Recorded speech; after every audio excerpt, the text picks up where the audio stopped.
지금 우리가 조금 생소한 게 있잖아요. 국토부와 행안부와 복지부가 협업을 한대요. 이제 이런 얘기들이 되고, 그다음에 또 오늘 농림부도 오셨거든요. 그래서 우리가 부처 간 보는 관점은 이제 어떤지를 조금 더 이야기를 좀 나누면 좋을 것 같아요. 그래서 여기 있는 분들이 이해하지 못하면은 아마 국민들은 더 이해하기 힘들 거예요. 그래서 조금은 이제 물어보시면서 그 내용을 좀 풀으셔도 되지 않을까, 이제 요 생각을 좀 합니다.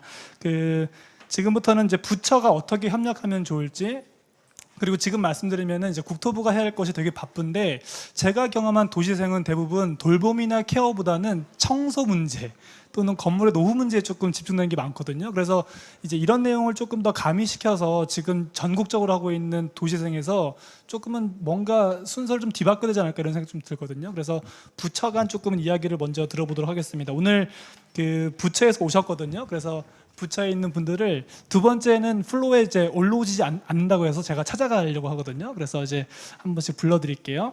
국토교통부 주거복지정책과의 이제 안정희 행정사무관께서 어디 계신가요? 네, 그래서 이제 생각하시는 부처별 협력 방안이나 아니면 조금은 제안을 좀 말씀하시면 좋겠다 생각이 듭니다. 네, 뒤를 보셔도 좋을 것 같아요. 이제 앞에 아무도 없어가지고. 안녕하세요. 국토부를 대신해서 나온 안정희 사무관입니다. 사실 저는 그 국토부 오리지널 직원은 아니고요. 이 커뮤니티 케어 협업을 위해서 복지부에서 국토부로 협업 정원으로 파견을 나간 안정희 사무관이라고 합니다. 그런데 이제 제가 4월 말일경에 파견을 갔고요. 지금 간 지는 한 3개월 정도 됐는데, 이제 제가 이 업무를 하면서 느낀 거는 그 국토부가 굉장히 열정적으로 여기에 협업에 참여하고 있다는 거고요.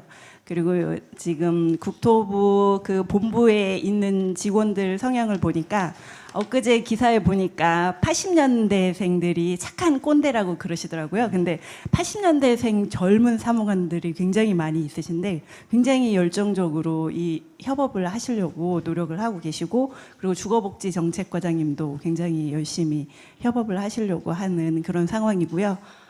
지금 제가 마지막에 그 교수님 강의를 듣고 막 제 해마를 막 팍팍 두드리는 그런 느낌을 받았고요. 오늘 제가 여기서 들은 내용, 그리고 이런 강의하신 부분들은 모두 다 제가 그 국토부에 계신 국장님, 실장님, 과장님 모든 분들이 공유할 수 있도록 그런 조치를 취하도록 하겠습니다. 커뮤니티 케어가 잘 될 수 있도록 제가 그 퍼실리테이터 역할을 열심히 하도록 노력하겠습니다. 감사합니다. 지금은 이제 본인의 각오를 말씀하셨는데, 파견 나가 보시니까 부처 간 조금은 이제 잘 안 되고 있는 것들이 뭐가 있는지 혹시 좀 이렇게 말씀해 줄 수 있는, 이렇게 하시면서 좀 어려운 부분이 있었다면은, 퍼실리테이터 역할은 이제 하시는 것은 제가 이제 이해하는데, 혹시나 경험했을 때 어려웠던 점 있나요? 혹시 부처 간 지금 하시는 부분에 대해서?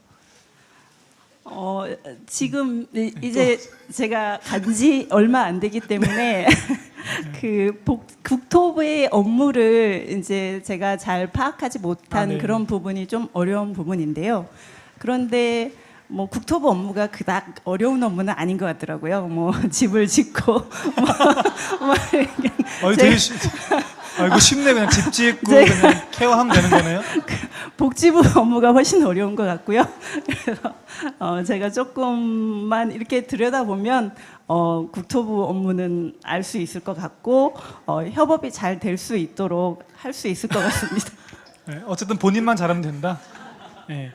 그럼 교수님 이제 제가 좀 여쭤볼게요. 교수님께서 지금 저는 되게 좀 신선했거든요. 이런 관점이 되게 신선했고, 최근에는 도시생에 대해서 지금 보면은 지역으로 되게 많이 되고 있잖아요. 근데 지금 말씀하신 내용에 대해서 좀 들어보진 못했던 부분이 많거든요. 그래서 혹시 좀 제안하시고 싶은 분들, 또 행안부에서 하는 주민자치나 아니면 지금 뭐 지자체별로 도시생 되게 많이 하는데 지금 이 내용은 많이 들어가 있지 않은 것 같거든요. 그래서 조금은 어떻게 하면 좀 이 부분을 지금 진행하고 있는 사업에서 조금, 그러니까 좀 방향을 좀 바꿀 수 있지 않을까? 이제 그 말씀을 좀 해주시면 좋을 것 같아요.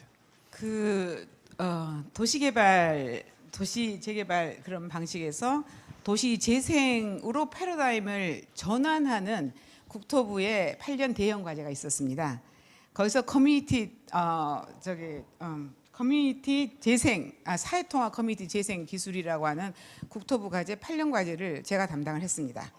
그럴 때 무엇이 문제였냐면 우리가 어떻게 굉장히 힘들었죠. 왜냐하면 국토부는 하드웨어를 다루는 곳이고 그다음에 문제는 사회적 지속 가능성, 사회적 관계를 만드는 것에 있어서 총체적 재생이라는 관점이 굉장히 컸습니다. 컸기 때문에 거기에 대해서 어떤 예산을 할당을 해주지 않으면 꼼짝도 할 수가 없는 상황에서 그거를 만들어낸 과제였다고 생각을 하시면 되겠습니다. 그래서 지금 많은 부분이 주민 참여 제도하고 많은 활동이 일어나고 있는 것이 바로 그러한 미래에 대비한 어떤 그 테스트베드의 역할이 아니었냐라는 생각을 합니다. 그리고 또 하나는 저희도 이 사실은 이거 뭐 보여만 줄 수 있으면 이 막 가슴을 열어보면 쑥같이 새카맣습니다. 새까맣게 될 수밖에 없을 정도로 지역에는 도시재생이라는 거는 이렇게 얽혀져서 이렇게 하나하나 풀 수 있는 것이 아니에요. 너무너무 많은 문제들이 껌처럼 완전히 녹아 있어서 잘못해서 떼면 그게 다 상처로 남을 수밖에 없는 정도로 꼬여 있는 문제들이 너무나 많습니다. 그런데 지금 외국의 경우에 발리문의 경우만 보더라도 그가 어떻게 재생을 하지, 인구 3만의 도시를 재생하는 어마어마한 돈을 많이 천문학적인 돈을 들여서 그것을 재생을 해나가고 그 재생을 해나가는 많은 부분이 사회적 재생 부분이 굉장히 큽니다. 사회 문화 이런 재생들이 굉장히 큽니다. 그러니까 해나가고 그다음에 또 수십 년 동안 그 결과가 어떻게 나가는지를 지켜보고 있는데 우리는 단 3년에 패러다임을 바꾸는 걸 하라는 겁니다. 지금 우리 대부분의 다 일들이 그랬어요. 굉장히 어렵죠. 그런데 문제는 이렇게 다 해놓고 나면 그 다음에 그는 일부 다 전파는 되겠죠. 패러다임을 바꾸고 뭐 정책적으로 방향을 바꾸고 등등 하지만 중요한 거는 그 노하우들이 전국에 잘 곳곳에 다 스며들어가야 되잖아요. 우리는 국가 R&D에는 그런 장치가 없다 하는 겁니다. 그러니까 알고 보이는 사람은 와서 저기 찾아가고 배워가고 하는 거지 사실은 많은 부분의 도시재생지원센터나 주거복지지원센터나의 컨텐츠들이 사실은 굉장히 많이 부족한 건 사실입니다. 그래서 그런 역할들을 우리가 어떻게 이제 협력적으로 해나가야 되겠나 하는 거를 굉장히 이제 고민들을 많이 하고 있는데 제가 답변이 됐을까요? 네네. 만약에 그러면 장관이 되신다면은 만약에 저는 이거 지금 이제 들어보면은 교수님이 장관 되지 않으면 안 될 것 같아요. 아니야. 그 껌딱지를 뗄 수가 없거든요. 아닙니다. 그래서. 저희는 죄송합니다. 저희 남으면 곤란하겠지만 저희는 그런 생각 없습니다. 왜냐하면 사실은 각 사람들마다 해야 하는 역할이 있는 것 같아요. 네. 저희는 교수로서 어떻게 하면 미래를 보고 정치권이야 이렇게 됐다 저렇게 됐다 굉장히 프락치에이트하는 거 여러분이 아실 겁니다. 우리가 과연 우리는 크게 왜냐하면 여러분도 시민으로서 사람을 사실 뽑으려고 하면 기업이든 정부든 뽑으려고 하면 얼마나 국민의 아주 먼 미래까지를 생각하고 지금 현재 내가 어떤 디시전을 해야 하겠는가 이런 걸 해야 하는데 모든 것이 평가에 대한 텀이 있기 때문에 이거밖에는 공약을 못 내놓고 이거밖에는 성과가 안 드러나기 때문에 장기적으로 미래에 대한 어떤 계획과 실행을 할 수 없게끔 만드는 것이 저는 국민이었다고 생각을 합니다.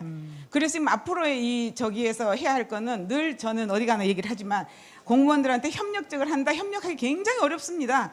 그런데 그 협력을 하면 어느 부서가 그래도 가져갈 거냐를 전전긍긍하게 하지 말고 협력을 해서 그 협력 부서를 공히 인센티브를 줘서 신이 나서 일하게 해줘야 된다 하는 게 하나가 있고 그다음 두 번째는 어떤 정책 행정이나 국회의원이나 뭔가 내놓을 때는 얼마나 미래를 보고 제대로 이 시기에 자기가 평가 기간이 끝났다 하더라도 이 시기에 제대로 된 결정을 했던가 이걸 트레이스를 해서 평가를 한다고 하면 앞으로의 공약이나 이런 것들이 굉장히 많이 달라지지 않을까 그런 생각을 합니다.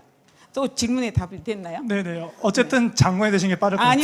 아닙니다. 네, 그러니까 이제- 그러니까 교수로서 우리가 해야 할 게 굉장히 많다. 그다음 네. 미래 인력 기르는 게 굉장히 중요하다. 그다음에 소통의 갭을 메꿔주는 연구를 할 게 너무 아니 많다. 지금 교수님 궁금한 게 이제 이런 거예요. 되게 급하잖아요. 우리가 다 늦었잖아요 지금. 너무 근데 늦었습니다. 외국은 벌써 한 몇십 년간 논의해서 했다는 거잖아요. 근데 이제 이게 되게 어폐가 이제 있는 것 같아요. 그러니까 뭔가 돈은 지금 국토부가 재생으로 돈을 되게 많이 쓰고 있는데, 네, 맞습니다. 예, 조금 이제 방향을 놓치고 그냥 막 써버리면은 네, 저는 이게 되게 맞습니다. 위험할 것 같다는 예, 생각이 들어가지고. 그래서 지금 저희가 국토부가 사실 죄송합니다만은 교수님 장관하고 제가 아니요. 이제 보좌관 아니, 하고. 아닙니다. 이게 지금 국토부가 한 번씩 내려가는 돈이 큽니다. 100억, 150억 등등입니다. 그런데 문제는 지역에 가보면 노인들 그 지역에 수십 명밖에 없어요. 수십 명밖에 없는 경우 되게 많습니다. 그러면 정말 이 돈이 우리 국민 세금이잖아요. 이게 정말 제대로 사용하려면 어떻게 해야 될까? 그냥 환경만 파파삭하게 고쳐놓으면 이분들 몇 년간 거기에 지속하게 살게끔 하면 되는 것인가? 아니면 인구 60% 저기가 그 60%의 마을을 한계 마을이라고 그럽니다. 한계 마을은 커뮤니티로서 더 이상 펑션을 못하는 유령 도시로 가는 길목에 있다는 겁니다. 근데 그게 지금 넘어서고 있는 지역에 도시재생 계획을 어떻게 해야 되겠는가? 왜냐하면 이미 쇠퇴된 데는 이유가 있어서 인구가 없고 뭔가 바이탈라이즈가 되어 있지도 않고 자원도 개발이 안 돼 있다는 건데 거기에서 돈을 얼만큼 많이 이렇게 재생하겠다고 내놓는 데가 꽤 있습니다. 중요한 거는 그러려면 누가 와서 활성화할 건데 그러면 그 노인들이 그냥 거기서 뭐 홍삼이라도 계속 먹고 활성화를 한답니까? 아닙니다.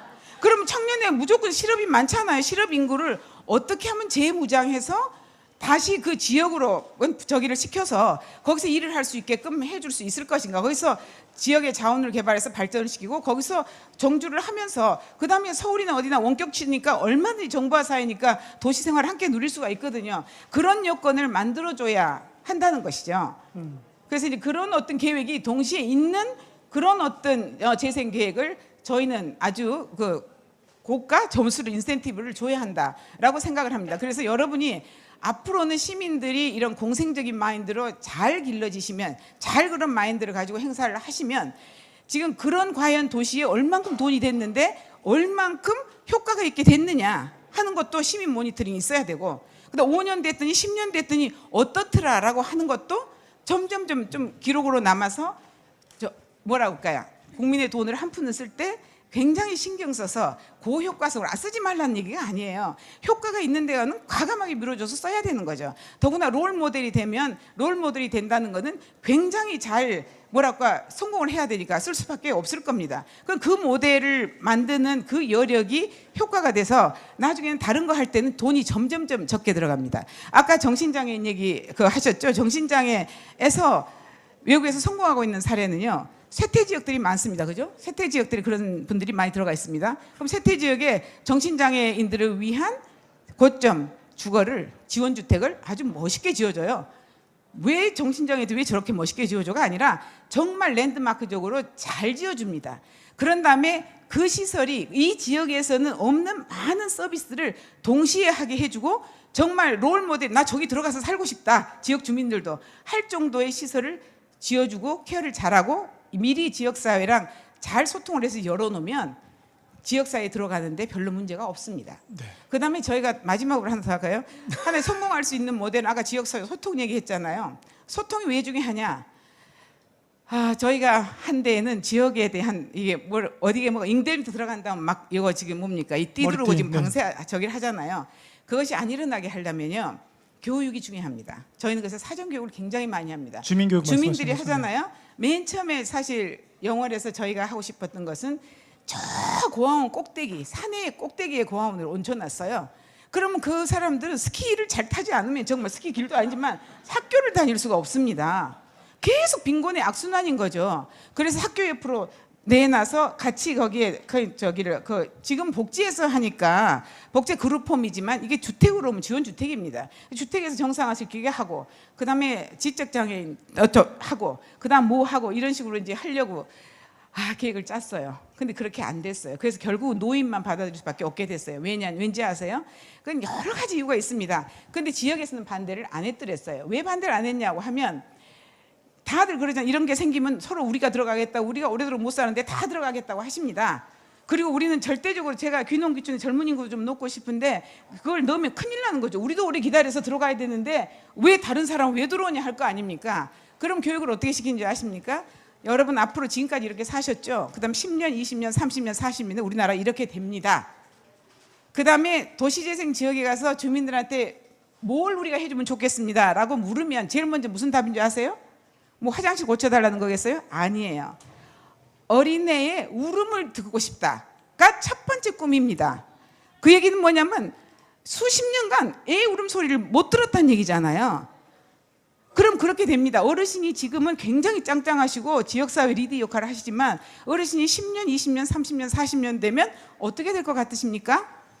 그럴 때는 젊은 사람 목소리 돈 주고도 못 삽니다. 유괴해서 어떤 애를 데려다 나가 며칠 동안 있게 할 것도 아니고 그렇다고 하면 지금부터 젊은 인구들을 잘 받아놔야 사회적으로 생태계가, 인간 생태계가 저절로 유지됩니다. 절대로 오늘의 강자가 내일의 강자가 아닙니다. 오늘의 약자라고 보시는 분들이 내일의 강자가 되고 다 바뀝니다. 어떻게 하시겠습니까? 받아들이는 거예요. 그런데 우리가 못한 거는 이 돈이 지으려면요. 못한 거는 좀 이따가 들어서 이거 일부만 할게요. 일부. 지으려고 하면은요. 네. 각각의 이게 또 지자체에서 돈이 없다 보니까 국토부에 지원하는 금액을 타잖아요. 근데 지원의 기준이 한 가구당 1억 5천이에요. 그러면 돌봄으로 커뮤니티 소위 이제 그룹홈을 지원주택화 시켜서 일반 주택에 집어넣으려고 하면 여기 30평짜리를 한 그룹으로 줘야 되잖아요. 그럼 그거라면 그거에 막 1억 5천을 받아요. 그런데 그걸 짜게면 6, 7개를 받으니까 8억, 10억을 받아요. 그럼 지자체에 돈이 없는 지자체는 뭘 택하겠어요? 당연히 후자를 택하죠. 그러니까 제도적으로 고쳐야 할 게 굉장히 많습니다. 네. 교수님 마지막에 제가 총평을 한 번 더 드릴게요. 또 이렇게 이강인 특강으로 다음에 듣는 걸로 하고 어쨌든 장기적으로는 장관으로 이렇게 추대하는 걸로 할게요. 지금 이제 전 좀 참가자 명단에서 조금 농림축산부 축산식품부에서 오셨거든요. 그래서 전 이게 제일 궁금했는데 한번 들어볼까 합니다. 농림축산식품부의 농촌사회복지과에 계시거든요. 김경은 사무관님께서 우리는 어떤 일을 하고 있는지 조금은 이제 설명을 좀 해주시면 좋을 것 같아요. 네. 네, 소개받은 농림축산식품부 농촌사회복지과에서 온 김경은 사무관입니다. 그렇게 커뮤니티 케어에 대해서 농림축산식품부에서는 어떤 역할을 하고 있는지 조금 설명을 좀 해주시면 좋을 것 같은데. 네, 사실 제가 작년에 커뮤니티 케어 시작을 할 때부터 쭉 지켜봤었는데, 네, 사실 커뮤니티 케어와 지금까지 구체적으로 저희가 연계되어서 하고 있는 것은 없습니다. 저희가 농촌 사회 복지를 담당을 하고 있으면서 농촌 지역이 이제 다른 복지부나 다른 곳에서 여러 가지 전국적인 정책을 펴주실 때 당연히 커뮤니티 케어도 전국의 모든 곳에 구석구석 들어가게끔 하고 계시지만은 한편 다른 정책들과 마찬가지로 농촌 지역은 좀 더 소외되지 않을까 하는 걱정을 조금 했었어요. 네. 네, 짧게 해달라는 말씀이시죠? 아니요, 짧게 하는 게 선생님 좀 길게 하셔도 돼요. 네. 네.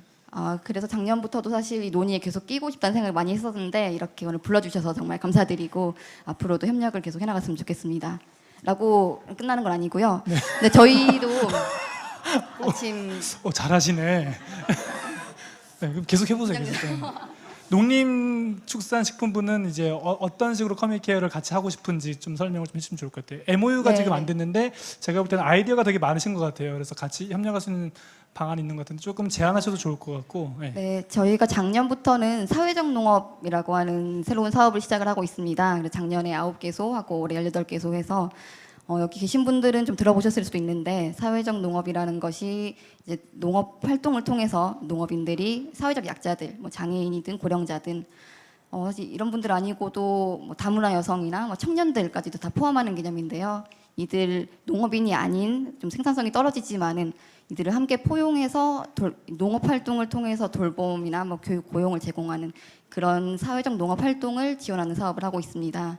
이게 우리나라에서는 이제 정책적으로 지원한 지가 작년부터고 한데 이제 유럽에서는 좀 많이 되고 있고요. 특히 이게 시작된 이탈리아나 이런 곳에서는 이게 많이 활성화된 것이 정신질환 장애인들이 있던 정신병원, 국립정신병원이 폐쇄되면서 이들이 시설을 나와서 어떻게 해야 될 것인가를 하는 부분에서 지역에 있던 사회적 협동조합들이 그럼 농업 활동을 하는데 이들을 좀 데리고 해보자고 하는 곳에서 시작을 많이 했거든요. 그래서 저희는 이 사회적 농업이 우리 커뮤니티 케어랑 맥락을 같이 한다고 생각을 하고 있습니다. 작년부터 올해 사업을 하고 있는데 해보면 참 계량화해서 말하기는 힘든 성과들이 되게 굉장히 많아요. 이분들을 보면 뭐 바로 일자리가 생긴다거나 뭐 돈을 번다거나 하는 거는 당장은 아니더라도 이들이 같이 어울리고 하다못해 시설에만 있다가 이제 낮 동안은 의미 있는 시간을 보낼 수 있는 이런 것들을 보면서 같이 활동하시는 분들도 굉장히 보람 많이 느끼시고 하는데 이걸 저희가 농업인 그리고 농업인들이 혼자 하기 힘드니 네트워크를 맺어서 복지기관, 뭐 교육기관들과 같이 활동을 하게끔 하고 있습니다.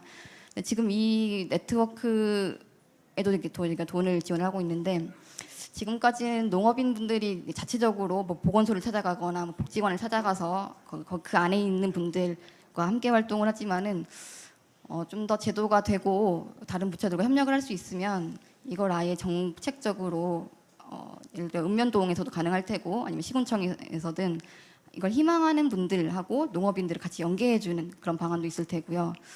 또 다양한 대상자들이 있지만은 특히 장애인분들 같으면 사례 관리도 필요하고 하다못해 약을 제대로 챙겨 먹는지 이런 것도 봐줘야 하는데 이걸 농업인분들이 하기 되게 힘드시더라고요. 이럴 때에 공공기관에 있든 아니면 사회복지관에 있는 사회복지사분들이 좀 사례 관리를 도와주시거나 좀 챙겨주시면 좋겠다는 생각을 하고 있습니다.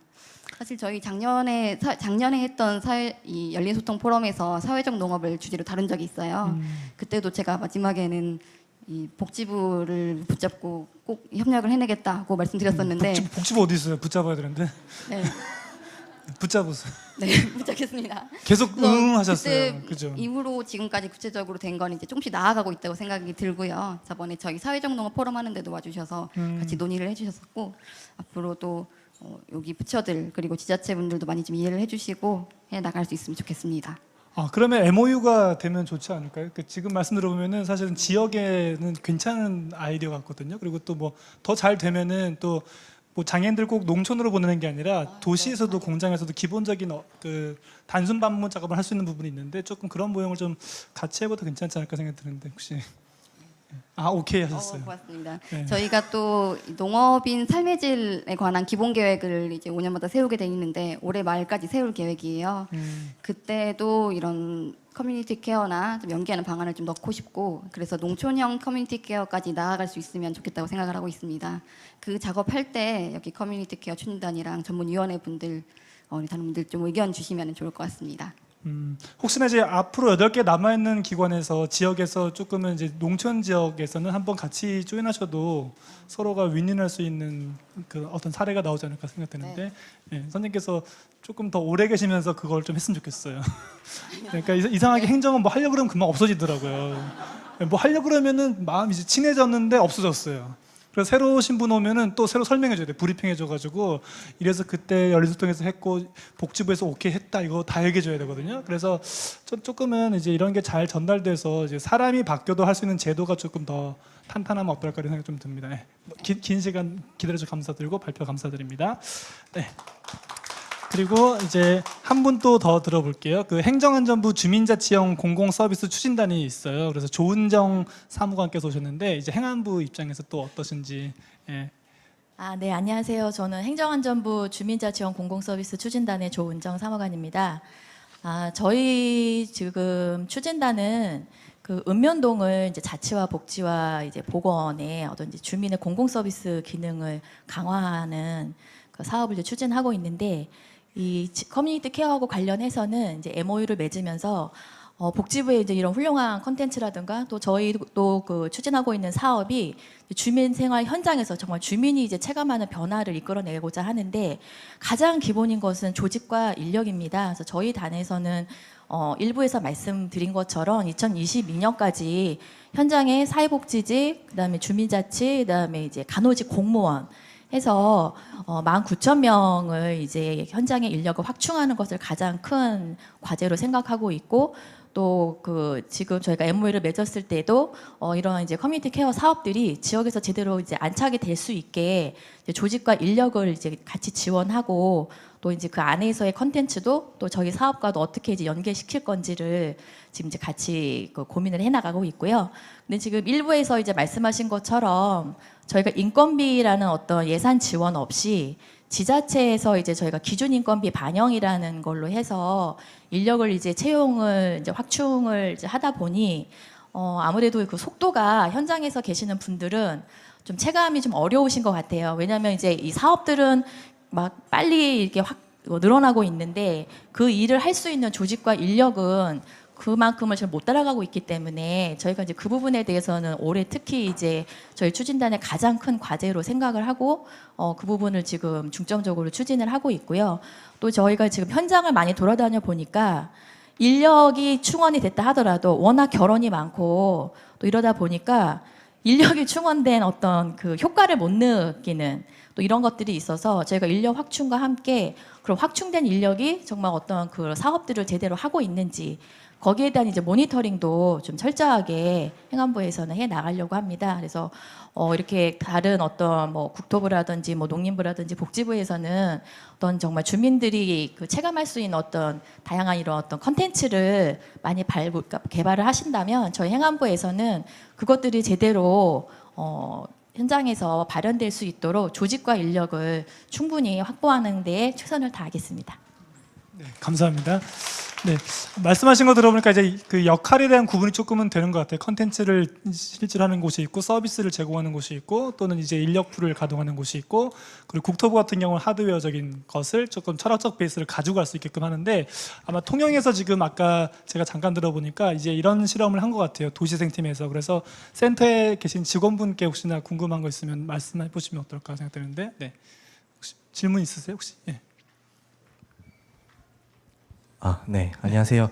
저는 통영시 봉평지구 도시재생 현장지원센터의 최정원 코디라고 합니다.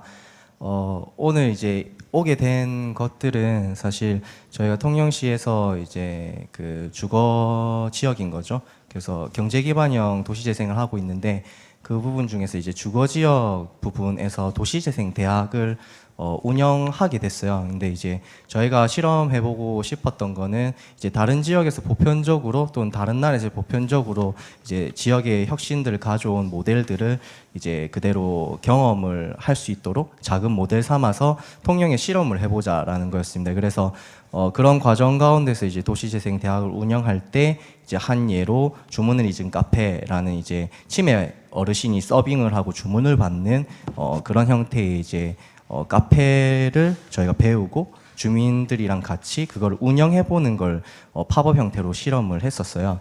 근데 이제 이걸 하면서 이제 저희가 목표했던 부분들은 뭐였냐면 이제 그 커뮤니티 케어라는 이제 단어 자체는 저는 안지 얼마 안 됐어요. 사실 이거를 하게 되면서 여기에 초청받게 되면서 이제 커뮤니티 케어에 대해서 알게 됐고 제가 생각했던 많은 부분들이 사실 여기서는 굉장히 많은 정리가 되어 있더라고요. 그 중에서 하나가 이제 협력이었던 것 같아요. 부처나 부서에 관련된 협력 사업이었는데 도시재생을 진행하면서 저희 같은 경우에 아까 이제 교수님께서 소개해 주셨던 것처럼 어떤 하드웨어적인 기능에 대한 부분들이 굉장히 강조가 되어 있었는데 현장에 있는 저 같은 경우에 사실 그것보다는 소프트웨어가 굉장히 중요했거든요.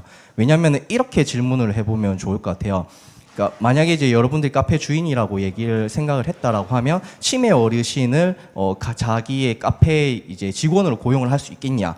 라는 질문을 해봤을 때 대부분 분들은 이제 안 된다라고 생각을 하실 것 같아요. 근데 그 이유를 생각을 해보시면은 여러 가지 기능적인 부분도 있겠지만은 사실 그분들이 주시는 인식이 제일 큰 것 같아요. 낙인 효과라고 생각을 할 수 있는 거죠. 그걸 또 예로 해서 이제 장애인 분들 같은 경우에도 생각을 해봤을 때 장애인을 고용할 수 있냐라고 했을 때 똑같은 어떤 반응일 것 같아요. 아까 이제 노인이라든지 독거 어르신에 대한 부분들도 얘기를 했었는데 그런 분들도 마찬가지로 이분들이랑 같이 공생을 할 수 있냐라고 이야기를 물어봤을 때 아니다라는 대답이 사실 마음속에 대부분일 것 같은 건 거죠. 그래서 저희는 이제 그런 부분들을 이제 어찌 보면 치료라든지 케어에 대한 어떤 개념보다는 이제 공생에 대한 개념을 생각을 했어요. 그래서 지역 사회에서 커뮤니티 케어가 이루어지려면은 이런 분들이랑 같이 살 수 있어야 된다.